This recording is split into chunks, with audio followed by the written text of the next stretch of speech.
여러분, 느헤미야의 이름의 뜻은요, 하나님은 위로자이시다라고 하는 뜻입니다. 느헤미야의 아버지가 소원했던 이 하나님은 위로자이시다라고 한 이 소원이 느헤미야를 통해서 온전히 이루어지게 됩니다. 그는 하나님의 마음을 품고 눈물 흘리는 사람이었기 때문에 그래요. 누군가 슬픔이 가득한 상황에 놓일 때 한마디 말보다 더욱더 필요한 것은 함께 흘리는 눈물입니다. 사도 바울도 이러한 이야기합니다. 즐거워하는 자들과 함께 즐거워하고 우는 자들과 함께 울라. 이 시대는 함께 눈물을 흘릴 한 사람이 없는 각박한 시대입니다. 이 각박한 세상살이에 지쳐서 혼자서 잘 살아가는 것도 참 힘들어요. 그러다 보니까 다른 사람을 향한 관심은 사치처럼 느껴지기도 합니다. 나도 제대로 살지 못하고 있는데 어떻게 내가 다른 사람까지 챙겨야 돼? 이런 생각들이 만연해요. 어쩌다 한번 다른 사람들 위해서 내가 관심을 갖다 보면 오히려 내가 피해를 당하는 것 같은 그러한 상황 가운데 놓일 때도 있습니다.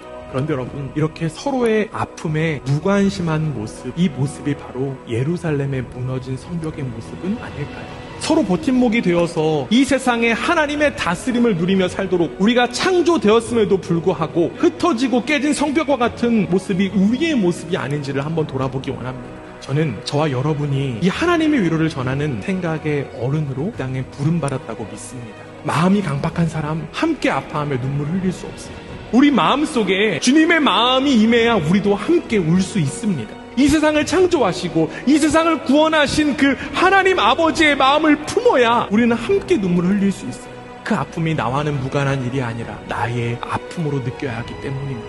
나밖에 모르는 죄인인 나는 할 수 없어요.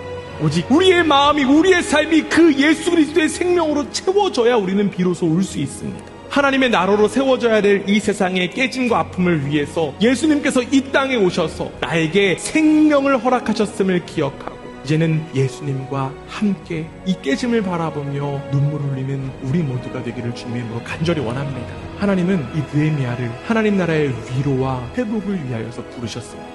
사실 우리가 오늘 함께 읽은 이 느헤미야서 1장 한번 보시면 하나님의 직접적인 음성을 찾을 수 있습니까? 없어요. 그러나 우리는 느헤미야가 하나님의 부르심으로 예루살렘 성벽을 다시 세웠다라고 하는 사실을 알고 믿고 있습니다. 그리고 느헤미야는 하나님의 부르심을 믿고 담대히 나아갔습니다.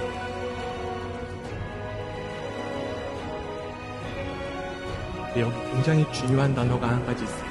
바로 오늘이라고 하는 거예요. 오늘 종이 형통하여 술관원이 되었습니다. 술관원을 되게 하신 오늘의 나를 만드신 분이 하나님이시라. 느헤미야는 자신의 그 지금 여기를 통하여 하나님의 부르심을 확신했습니다. 내가 오늘 술관원이 된 건 절대로 우연이 아닙니다. 마찬가지죠. 우리도 하나님의 부르심을 듣지 못했습니다. 그러나 우리에게는 분명한 하나님의 부르심이 있는 줄 믿습니다. 왜냐하면 우리에게도 느헤미야와 같은 오늘이 있기 때문이죠. 오늘 여러분의 삶의 자리, 그 순간이 바로 하나님의 부르심이 있는 그 삶의 자리인 줄 믿습니다. 여러분의 삶 가운데 절대 우연은 없습니다. 하나님의 인도하심만 있을 뿐입니다. 2024년도 이 오스트리아 땅에 하나님께서 우리를 신이 세우신 것, 하나님의 다스림을 나타내시기 위함임을 믿습니다. 하나님께서 하나님 나라의 동역자로 저와 여러분을 세우셨다라고 하는 사실, 지금 여기에서 믿음으로 기억합시다. 이 세상의 고통과 아픔을 가지고 함께 울며 기도하는 저와 여러분이 바로 하나님 나라의 동역자다라고 하는 사실을 기억하고 하나님 나라를 위해서 귀 쓰임 받는 우리 글라치 반석교회가 되기를 주님의 이름으로 축원합니다.